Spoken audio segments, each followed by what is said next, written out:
As some of you know, I helped to run a local youth group. Over the Christmas break, we had what's called a Yankee swap. It's kind of like a Secret Santa type thing. Anyway, at the Yankee swap, I picked up this guy. His name is Pedro. Pedro the fish. Crazy thing is, he's also a really big hockey fan. Check this out. Hey Pedro, what'd you think of the World Juniors? He says I waited too long to blog about it. Welcome to the penalty box!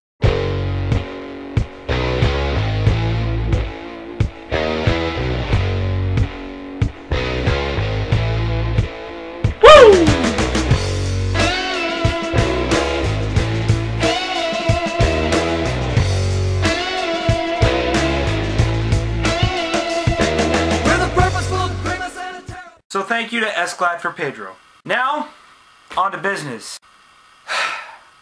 I'm thinking of just spending the rest of the video sitting here in abject depression.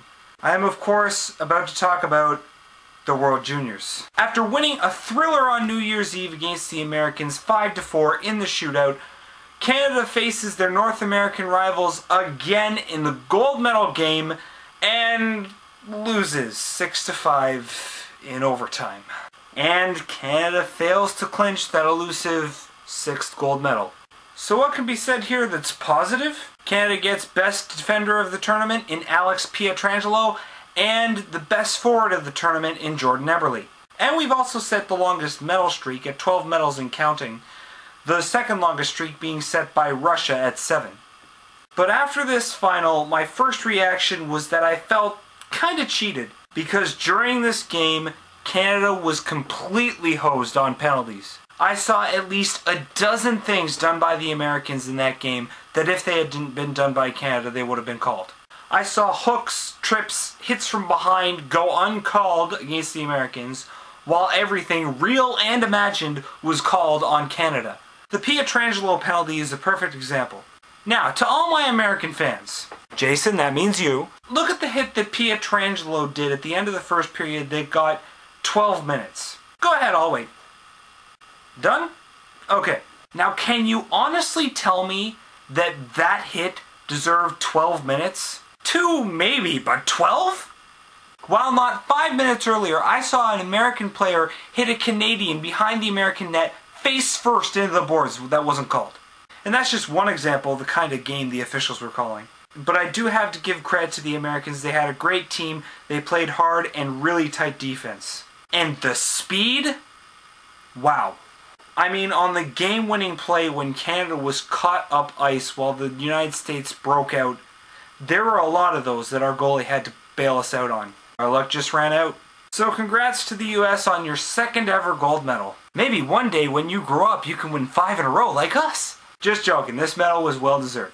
On to the Leafs. I had a whole rant prepared a couple of weeks ago on what the Leafs needed to do to make the playoffs. But that rant's irrelevant now because with the Leafs playing middling to terrible, they've played themselves right out of playoff contention. We're once again 2nd to last in the East, 3rd to last in the league. And I'm sorry people, but the season is over. But if you're still a player holding out hope for a Leafs playoff appearance, let's look at what the Leafs need to do down the stretch to make it.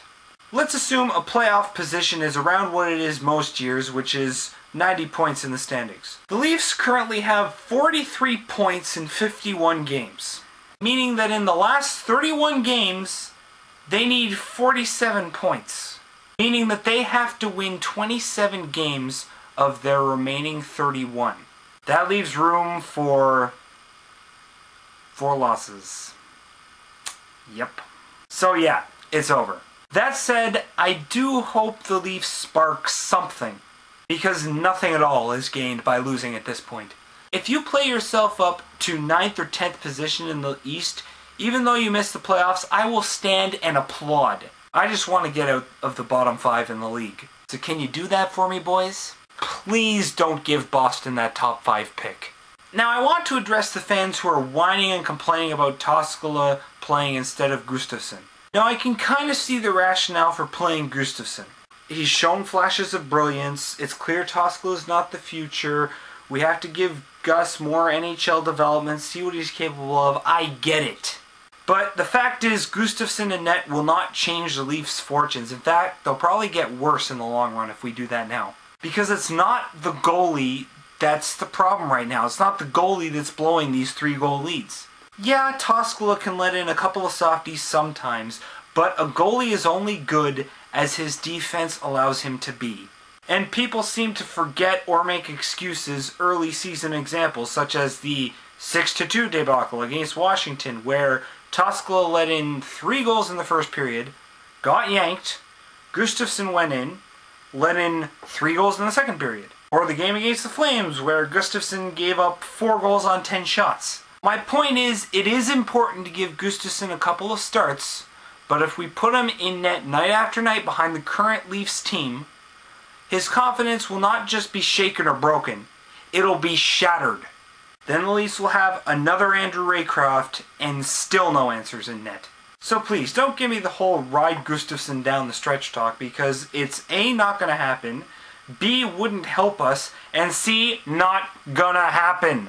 On to something a bit more positive. Let's talk about Canada's Olympic hockey team, shall we? During the World Juniors, Team Canada GM Steve Yzerman revealed Canada's Olympic roster. And I gotta say, this roster was a bit of a surprise for me.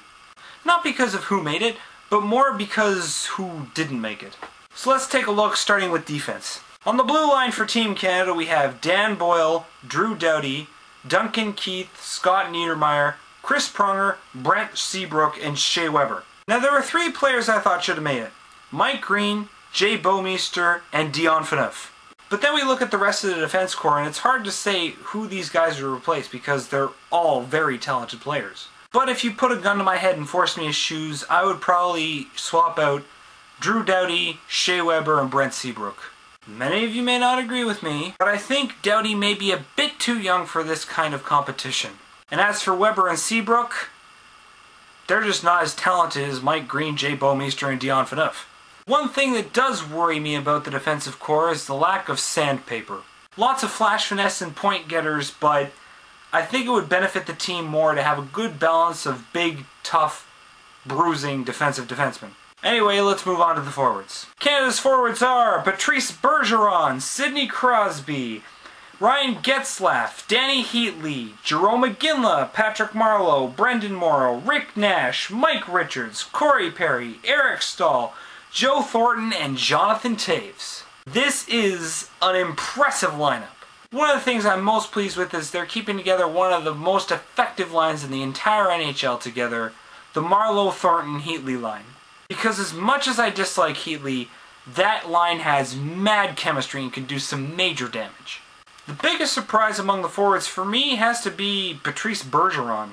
Not because he's undeserving or anything, but his play has really turned around this season, and it's nice to see him returning to form after those concussion problems. And lastly, we have the goalies. The goalies that will be backstopping Team Canada are Martin Brodeur, Roberto Luongo, and Marc-Andre Fleury. And no surprise at all here, it's pretty much exactly what we expected. Martin Brodeur is the greatest goalie of all time in the NHL, being the all-time leader in shutouts and wins. Roberto Luongo is an elite goalie who is very capable of stealing games, and Marc-Andre Fleury showed us what he was capable of in last year's playoffs.